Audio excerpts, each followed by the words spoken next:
보이스피싱 피해가 좀처럼 줄지 않고 있습니다. 특히 코로나19로 경제적 어려움을 겪고 있는 서민들을 노린 신종 수법까지 등장하고 있어 주의해야 합니다.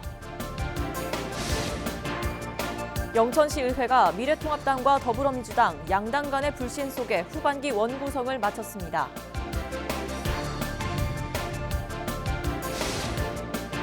고 최숙현 선수 사건과 관련해 20일 열린 국회 청문회는 핵심 가해자들이 모두 빠진 가운데 진행됐습니다.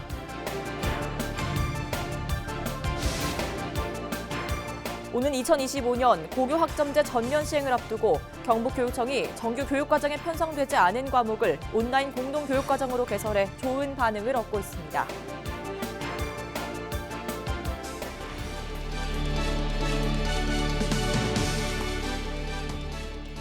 여러분 안녕하십니까? 헬로티비 뉴스 대구 경북입니다. 보이스피싱, 잘 알려진 사기 수법이지만 그 피해는 좀처럼 줄지 않고 있습니다. 특히 요즘엔 코로나19로 경제적 어려움을 겪고 있는 서민들을 노린 신종 수법까지 등장하고 있는데요. 돈이나 개인정보를 요구하는 낯선 문자나 전화 조심하시기 바랍니다. 권미경 기자입니다. 다 갚으시면 저희 쪽에서 9천, 그다음에 저희 계열사인 디지털 다른 특비달러까지 연행을 해서 카드론이 없으면 고객님 한 1억 7천까지도 나가세요. 기존 대출금을 갚으면 대출 한도를 추가로 늘려주겠다는 전화, 보이스피싱입니다. 올 상반기 대구에서 발생한 보이스피싱 피해 사례는 495건, 피해액은 100억 원이 넘습니다. 한 건당 평균 2천만 원의 피해가 발생한 겁니다. 보이스피싱 수법은 더 교묘하고 치밀해졌습니다.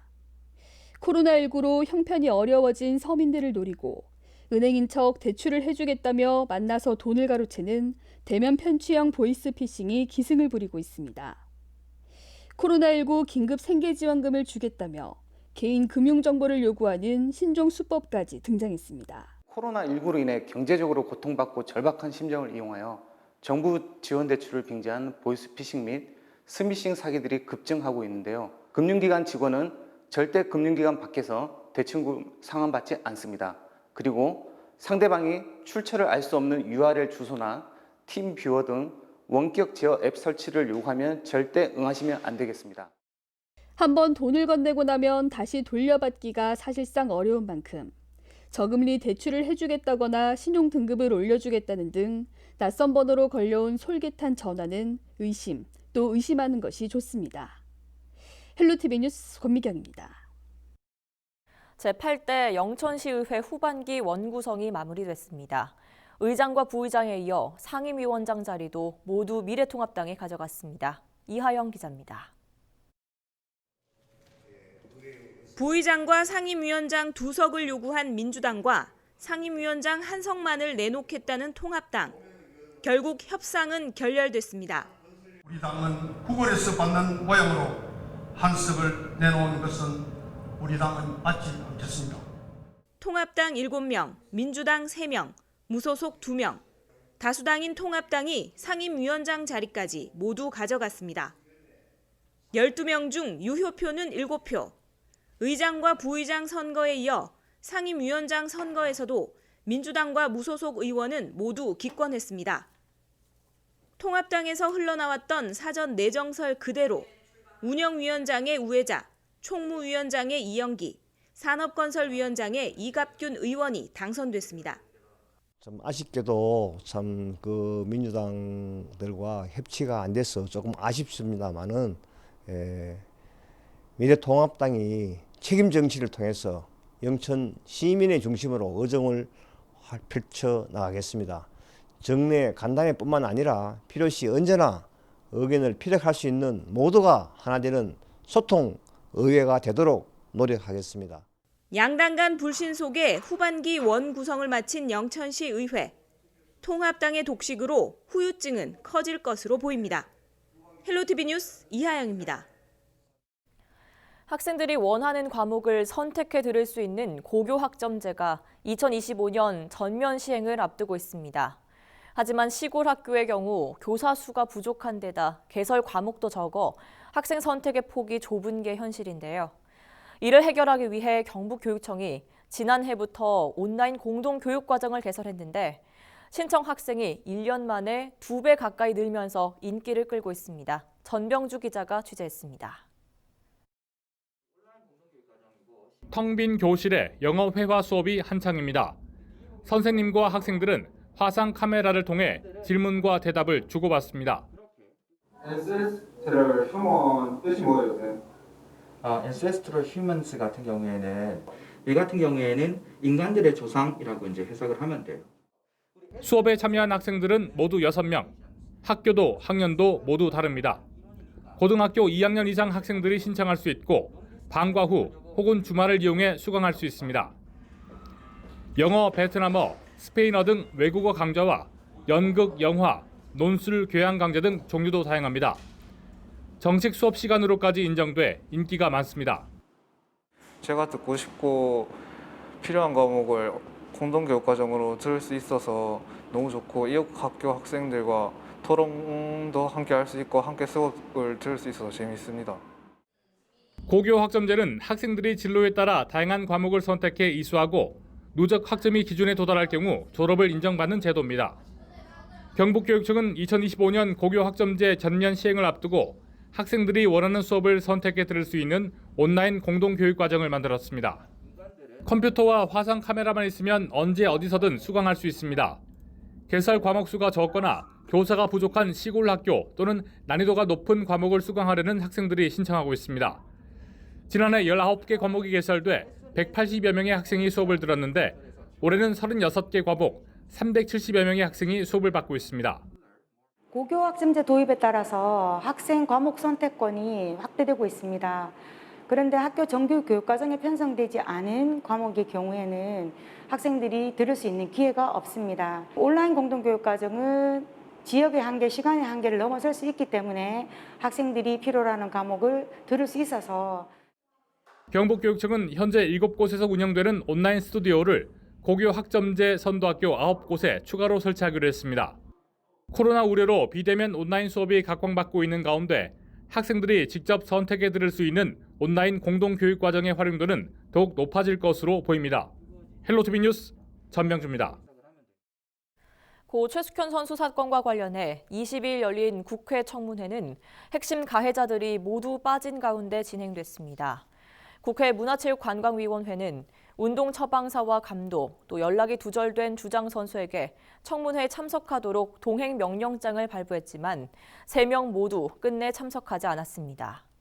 문체위는 증인이 동행 명령을 거부할 경우 5년 이하의 징역에 처하도록 한 국회 증언감정법 제13조에 따라 추후 고발 조치 등을 검토할 예정입니다. 수돗물에 대한 불안감이 커지면서 대구시도 긴급 점검에 나섰습니다.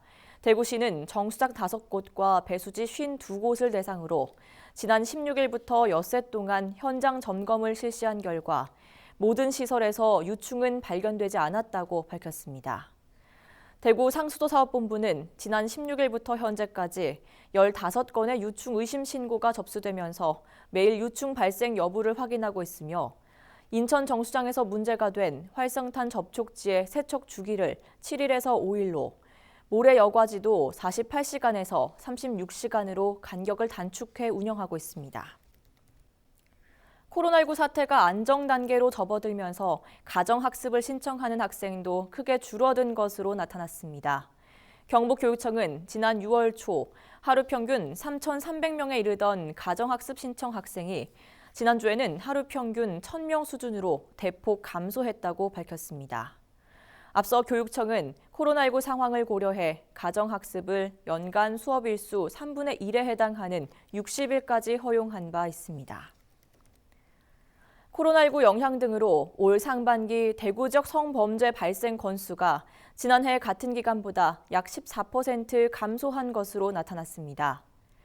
대구지방경찰청은 지난 1월부터 6월까지의 성범죄 발생 건수는 458건으로 지난해보다 74건이 줄어들어 14% 감소했다고 밝혔습니다. 유형별 범죄 비중을 보면 강제추행이 52%로 가장 많고 강간 27.2%, 카메라 이용 촬영이 13.8%로 집계됐습니다. 범죄 시간대는 밤 10시에서 새벽 4시 사이에 56%가 발생하며 가장 집중됐으며 장소는 주거지와 유흥업소, 숙박업소 순으로 높은 비중을 차지했습니다. 일명 의성 쓰레기산을 만든 폐기물 처리업체 대표 부부가 항소심에서도 실형을 선고받았습니다. 대구고법 제2형사부는 무단으로 쓰레기를 방치한 혐의로 기소된 한국환경산업개발 전 대표 부부에 대한 항소심에서 검사와 피고인의 항소를 기각하고 징역 5년과 3년을 각각 선고한 원심을 유지했습니다. 재판부는 방치한 폐기물을 치우는데 수백억 원이 들 것으로 예상된다며 엄중 처벌이 불가피하다고 설명했습니다.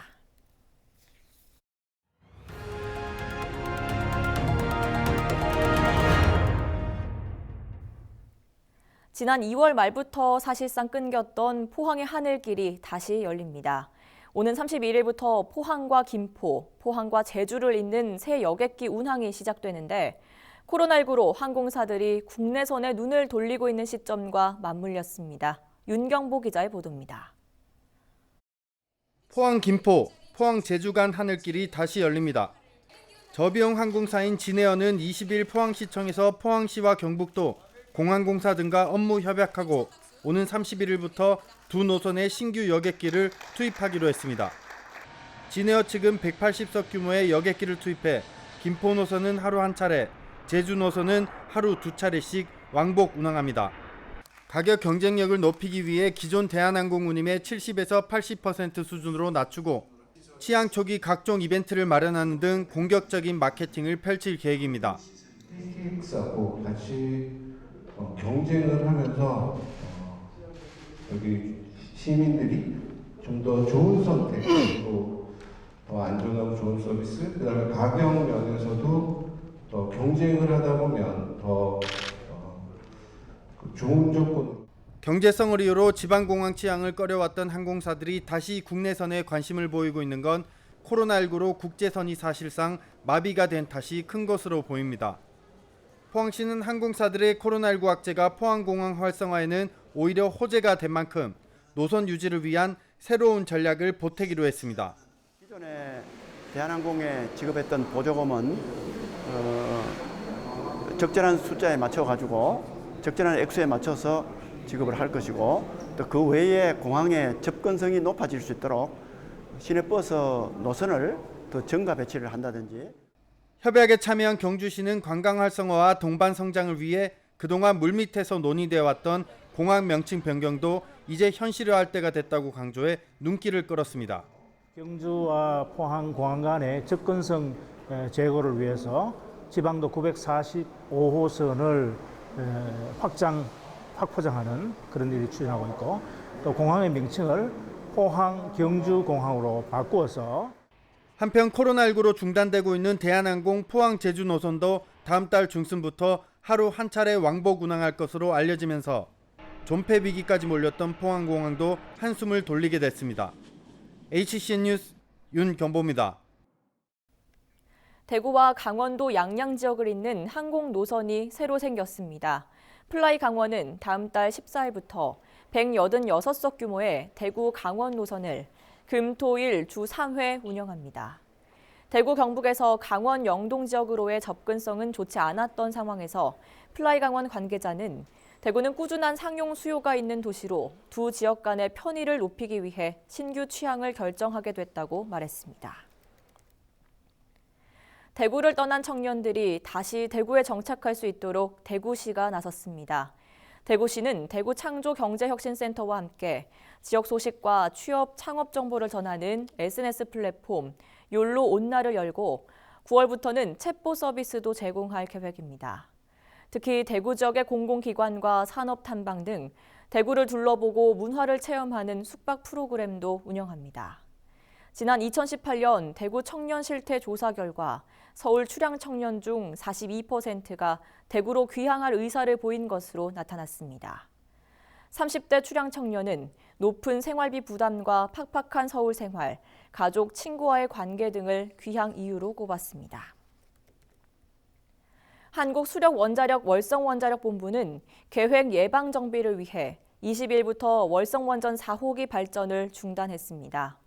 월성 4호기는 계획 예방 정비 기간 동안 법정 검사와 안전 개통 정비, 설비 점검 등을 마친 뒤 원자력 안전위원회의 승인을 거쳐 오는 10월 발전을 재개할 예정입니다. 지금은 터만 남아있는 신라 최대 사찰 황룡사가 디지털로 복원됐습니다. 문화재청 국립문화재연구소는 신라 왕경 핵심 유적 복원 정비 사업의 하나로 황룡사 중문과 남회랑 등 일부를 증강현실 디지털 기술로 복원했습니다. 황룡사는 553년 창건 이후 신라 최대 사찰이 됐으나 1238년 몽골 침입으로 소실돼 현재는 터만 남아 있습니다. 문화재연구소는 경주시 등과 협의해 이번 디지털 복원물을 황룡사지 관람객들이 직접 체험할 수 있도록 할 예정입니다. 수성구가 폭염에 대비해 우리 동네 그늘 쉼터 89곳을 운영합니다. 수성구는 코로나19의 영향으로 경로당 등 무더위 쉼터가 문을 닫게 되자 공원과 하천 둔치 등에 평상과 그늘막 등을 설치해 야외 쉼터를 조성했습니다. 또 쉼터마다 돗자리와 차가운 방석 등을 비치하고 주기적으로 방역 작업을 실시할 계획입니다. 영주시가 코로나19로 어려움을 겪고 있는 시민을 대상으로 희망 일자리 사업을 추진합니다. 희망 일자리 사업은 취약 계층과 실직자, 소득이 감소한 특수고용, 프리랜서, 무급휴직자를 대상으로 진행됩니다. 영주시는 문화 뉴딜 사업과 생활 방역 지원 사업, 농촌 희망 일자리 인력 지원 사업, 환경 정비 사업 등 21개 사업에 410명을 모집해 8월 중순부터 12월 초까지 4개월간 진행할 계획입니다. 대상은 영주시에 주소를 두고 있는 만 18세 이상 근로 가능자로 오는 28일까지 영주시청 홈페이지를 통해 신청할 수 있습니다. 청송군이 제2차 기후변화 적응대책 세부시행 계획 수립 연구용역 보고회를 개최했습니다. 이번 연구용역은 최근 기후온난화로 이상기후와 병해충 등의 피해가 잇따르자 대응 계획을 마련하기 위해 추진했습니다. 청송군은 농업과 건강, 재난재해 등 7개 부문별 세부시행 계획을 수립하고 부문별 취약 위험도를 파악해 종합적인 세부 계획을 수립해 나가고 있습니다. 용역 결과는 환경부 협의를 거쳐 2025년까지 기후변화 적응 대책을 시행할 계획입니다. 안동시가 10월 3일 안동의 날을 맞이해 시민과 출향인을 대상으로 자랑스러운 시민상과 명예로운 안동인 수상 후보자를 추천받습니다. 대상은 현재 안동시에 5년 이상 거주하고 있는 사람으로 시민화합, 지역발전, 선행봉사 등의 공적이 뚜렷한 시민으로 명예 안동인상은 출향인을 대상으로 모집합니다. 수상 후보자는 향후회와 방송 언론사, 기관 단체장, 안동 시민이 추천할 수 있고 시민이 추천할 경우 세대원, 이해관계자가 아닌 시민 50명 이상이 추천해야 합니다. 추천 서식은 안동시청 홈페이지 읍면동 행정복지센터에 교부받을 수 있고 8월 24일까지 안동시청으로 우편 또는 방문 접수하시면 됩니다. 안동의 날은 지난 2003년 시승격 40주년을 맞아 10월 3일로 지정됐으며 올해 18번째를 맞습니다. 권영진 대구시장이 대법원과 헌법재판소도 대구로 이전해야 한다고 주장했습니다. 권 시장은 22일 자신의 페이스북에서 왜 청와대, 국회만 세종시로 옮기냐며 법원과 헌법재판소도 지방으로 이전해야 하는데 지역 균형 발전과 전국에서의 고른 접근성, 법조 전통성 등을 고려하면 대구가 적지라고 강조했습니다. 또 경북도청 후적지에 좋은 공간도 이미 마련되어 있다고 설명했습니다. 목요일 우리 지역에는 비가 계속 내리겠고 짧은 시간 안에 많은 비가 내리는 호우가 예상되니까요. 갑자기 불어난 물로 시설물, 농작물 피해 없도록 주의하시기 바랍니다. 자세한 날씨입니다. 23일 목요일 날씨입니다. 우리 지역 아침 기온은 20도, 한낮 최고 기온은 24도로 예상됩니다. 예상되는 강수량은 울릉도 독도를 제외한 경북 지역과 대구에 30에서 80mm의 장맛비가 내리겠는데요. 천둥 번개를 동반한 시간당 30mm 이상 강한 비가 쏟아지는 곳도 있을 것으로 보여 각종 침수가 없도록 주의하셔야겠습니다. 날씨 정보였습니다. 이상으로 헬로티비 뉴스를 모두 마치겠습니다. 시청해주신 여러분 고맙습니다.